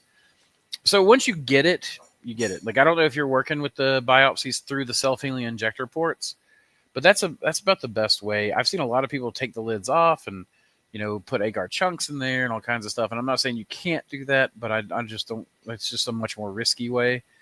The needle biopsy to the liquid culture. Also, a lot of people undercook their liquid culture. That's without knowing your issues. I'm just going to say you're undercooking your LC. We cook for 15 psi for 45 minutes to an hour. And it's normally more about an hour. And a lot of people just won't do that. They're worried about overcooking or caramelizing their sugars. I caramelize my sugars on purpose if I can help it. I want them caramelized. We're growing white rot funguses. They love complex molecules. So maybe try that. Maybe try extending your cook if you're not already cooking like that. That right there is probably, that's most people's problem, is that they're a lot gentler with their sugars than they need to be. I'm making a 2 foot by 2 foot laminar flow hood. Do you happen to know what pre-filter MERV rating is recommended? I don't off the top of my head. Harvest. The thing I would do, like, honestly, when it comes to the flow hoods, I would just go to Ben, because they bought lab rats, and Ben is now 3D printing and CNCing the bodies for flow hoods, and he knows a lot more about flow hoods. Like, he's become an expert in them, and I just buy my model. I don't build it. I don't have a need to build it, especially with him making them now. In fact, on my trip up to the cabin this past long weekend, I meant to bring a little Nomad with me, just so I could do some videos for him. But actually, I'm glad that I didn't really do a lot of work. We collected some mushrooms, took some iNaturalist photos, but I didn't really do a lot there. So it was probably worth just vacationing. What is your recommended autoclave tech for a small, medium scale operation? I mean, so if you're going, like, it really just depends on what portion you're wanting to use it for. But if you're just making grain spawn and you're doing 100 bags, like, if you're a small operation that's growing a few 100 pounds to 1,000 pounds, you probably get away with a couple of Prestos making your grain spawn, or a single All-American. If I do All-Americans, I'll prefer like the 75X to the 420, or 420. Is it 420? Whatever. I prefer the one with the electric element built in. They're a lot, to me, easier to set and forget.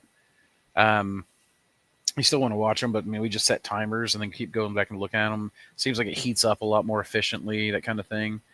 But Prestos, or just like a regular pressure canner, works great stovetop if you're making anywhere from 8 to fewer.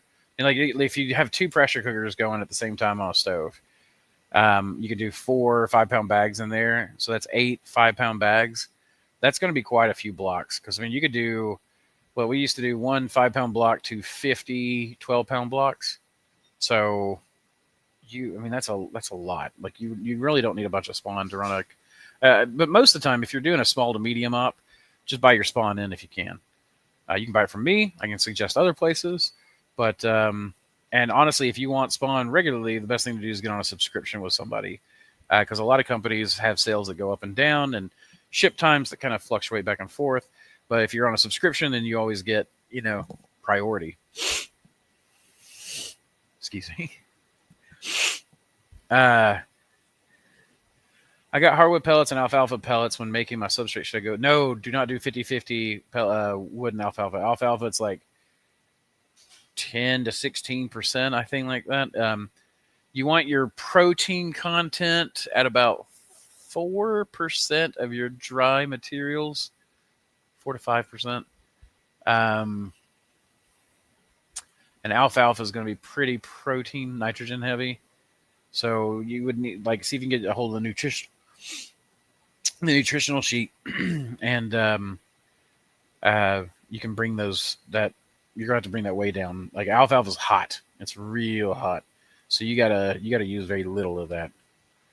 Um, it's 4:20 somewhere. Sorry, you couldn't resist. That's all right. I kind of figured as soon as that came out of my mouth that the joke was coming somewhere.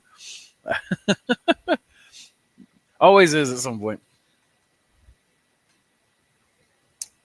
Amen on the LC. I cook my 0.5% LME, that's light malt extract LC, for 1.5 hours.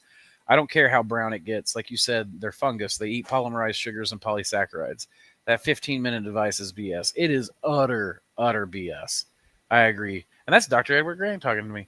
Who doesn't like to be called doctor? But that's so yeah, that's heavy backup for me there. But yeah, it's absolutely like my liquid culture gets dark, and then as the mycelium consumes it, it usually becomes a it actually is about 4:20 a.m. in Thailand. But as the mycelium consumes it, it gets that what they call hippie piss color. That's early days cultivation speak there for you guys. There was a liquid culture recipe that was like one of the more common recipes from the shroomery boards that was called hippie piss. Boy, my beard is forking. That's where I'm fat. But it also like straight up there's like a dark spot in it, and I don't realize. Here we go. Glad you like it, Mr. Green Fingers. Exactly. Exactly. It's 4:20 somewhere. Yeah. There you go. Good grief. I knew it. I knew it the moment it came out of my mouth. That's why I was like, oh, or I can't remember what it's called. Oh, man. All right, guys. Well, I got a kid with a birthday, so I guess I'm going to run off because I've been on here for an hour and 47 minutes. Wow, time actually really flies. You guys have given me a lot to think about. I've got the NUC 7738 to go over. We've talked about getting online classes done. So I need to work on that and getting my camera set up for that. So I need to prioritize online classes. And then probably got to do those on a weekend, I guess. Ah, no way. Oh, I love you, Myco Myers. Huh? It's got to be Tristan, I assume. It's got the Myco Myers mask, and he says that I stink. And Tristan would definitely talk to me that way. The Reishi tab for the website. What else do we have that I'm supposed to do, guys? He did a bunch of kissy heart faces, Aislinn.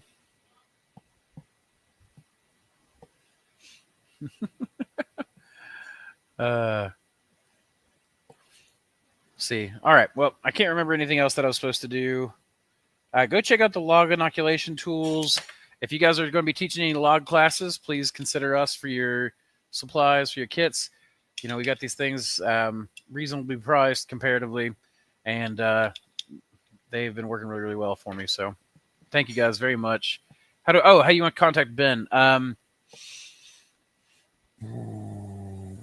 What is his let's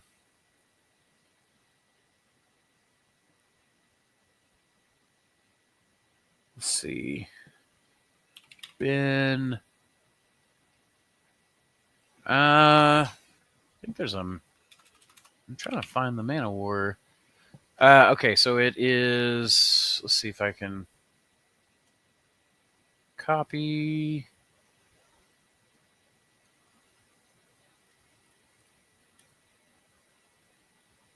Copy. Okay, hold on.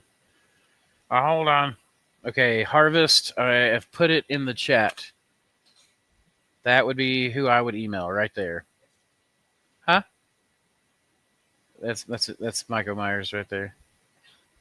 But yeah, that email is exactly. Oh, an error occurred. So did it not go through? No, it says it went through. So that's what I would try right there. Man of War Innovations at gmail.com. That's probably the best way to get a hold of Ben. But you can ask any questions there. and I don't know what kind of help he can give you if you're not purchasing something from him. But they do have flow hoods at a really good price and a lot of different sizes. So, ooh, that's not a bad idea. I'm just so nervous about teaching online classes, to be honest. I don't know anything about it. I guess I don't need to be. Online class syllabus. I will say I'm also wanting to really work on my book that a lot of people have been asking me to work on. And so I have started on that, but I've had to put a little bit on the back burner. Switch for really great advice. Have a lovely day. You as well. Did you accept? Yeah, I do accept global orders. How to restore culture viability when it got less vigorous and providing less resistance and low yield. Usually the only real thing that you can do then is take it back to substrate and see if you can reclone it and try to get it back. But a lot of times once they lose that, once they get enzyme blindness, it's hard to bring them back to 100%. Usually you want to keep a slant and just keep going back to that younger culture as much as possible. I will tell him. Thank you very much, man. I really appreciate that. Any thoughts on the next stream date? I'm pretty haphazard right now, man. I try to keep them on Thursdays, but anymore, like I have no idea what my life's going to be like one day to the next at this moment. I'm trying to get a control of my schedule again, but we're not quite there yet. But thank you all very much. I really appreciate everyone hanging out. And please enjoy the rest of your day. I know I'm going to go enjoy mine. Have a good one, y'all. Keep spawning culture. Imagine a world where the most unique, rare, and powerful mushroom strains are preserved, studied, and shared with growers like you. That's exactly what we're building with the mycologium, a living archive of fungal biodiversity, sourced from the wild, expanded in the lab, and made available for researchers, growers, and curious minds alike. But here's the best part. You can be a part of it. If you're a bioprospector, a forager, or just someone who loves finding cool mushrooms in the wild, you can send in your samples. If you send me in a wild mushroom and I can successfully clone it, I'll send you back a cleaned up culture of it. If you send me a culture that you've already cleaned up yourself, I'll send you one for our library, ready to grow, experiment with, or add to your collection. That's right. Culture for culture. You help expand the library, and you get something amazing in return. The goal? To preserve fungal diversity, to give people access to new genetics, and maybe, just maybe, to discover something truly groundbreaking. So if you've got an interesting mushroom, a rare find, or a strain that deserves a place in the archives, send it in. Let's build something incredible together. The mycologium, preserving fungal biodiversity, one culture at a time. Want to learn more? Hit us up, shoot us a message, and let's keep spawning culture, y'all.